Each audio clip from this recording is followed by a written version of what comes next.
महायुतीच्या समन्वय समितीची आज बैठक। मुख्यमंत्री देवेंद्र फडणवीस, उपमुख्यमंत्री शिंदे, उपमुख्यमंत्री सुनेत्रा पवार राहणार उपस्थित।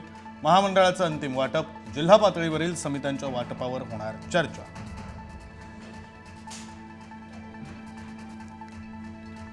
राहुल गांधी पुण्यानंतर नाशिकमध्ये देणार संघटन मंत्र। संघटन सृजन अभियानाअंतर्गत नाशिकमध्ये आजपासून 10 दिवसांचं प्रशिक्षण शिबिर। 2 सप्टेंबरला राहुल गांधींच्या मार्गदर्शनाने समारोप।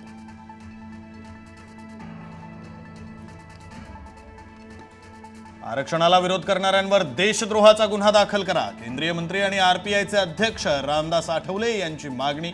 आरक्षणाला विरोध करणं म्हणजे संविधानालाच विरोध, आठवलेंची संतप्त प्रतिक्रिया।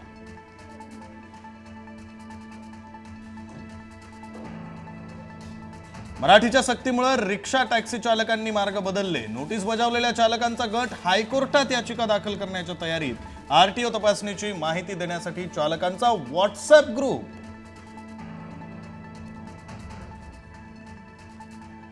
अमरावतीच्या जिल्हा स्त्री रुग्णालयामध्ये अग्नितांडव। 3 बालकांचा होरपळून मृत्यू, 6 बालकांवर उपचार सुरू। व्हेंटिलेटरमध्ये स्फोट झाल्याने आग लागल्याची माहिती।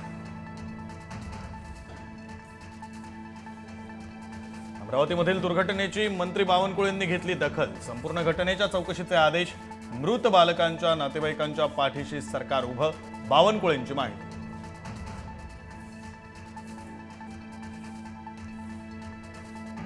नागपूरच्या गोधनी परिसरामध्ये क्लोरीन वायूची गळती। श्वास घ्यायला त्रास होत असल्याने 40 लोकांना उपचारासाठी रुग्णालयात केलं दाखल। नागरिकांना इतर ठिकाणी हलवण्याचं काम सुरू।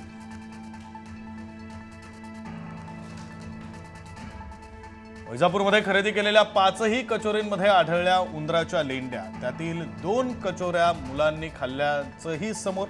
अन्न सुरक्षेवर प्रश्नचिन्ह, दुकानावर कारवाई करण्याची मागणी।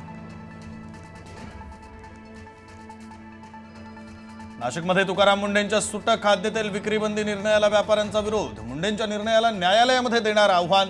व्यापाऱ्यांचा सरकारला 15 दिवसांचा अल्टिमेटम। निर्णय मागे न घेतल्यास आंदोलनाचा इशारा। वाढत्या महागाईवरून शेतमजूर महिलेनं व्यक्त केला संताप। लाडकी बहीण योजनेतून सरकार एका हाताने पैसे देतं आणि महागाई वाढवून दुसऱ्या हाताने पैसे परत घेतं। अकोटमधील महिलेनं मांडली व्यथा। लाडकी बहीण योजना बंद करण्याची ही मागणी। जम्मू काश्मीरमध्ये मुसळधार पाऊस। चिनाब नदीच्या पाणी पातळीत वाढ। नदीकाठच्या नागरिकांना सतर्कतेचा इशारा। सलाल धरणाचे सर्व दरवाजे उघडले।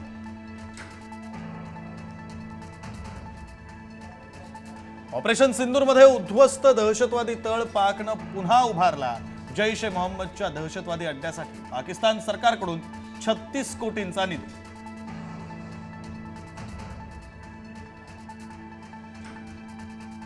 मराठी व्याकरण तज्ञ यास्मीन शेख यांचं निधन। वयाच्या 101व्या वर्षी घेतला अखेरचा श्वास। व्याकरण आणि भाषाशास्त्र अभ्यासात यास्मीन शेख यांचं नाव। बालभारती मराठीच्या पाठ्यपुस्तकांचं 7 वर्ष केलं संपादन।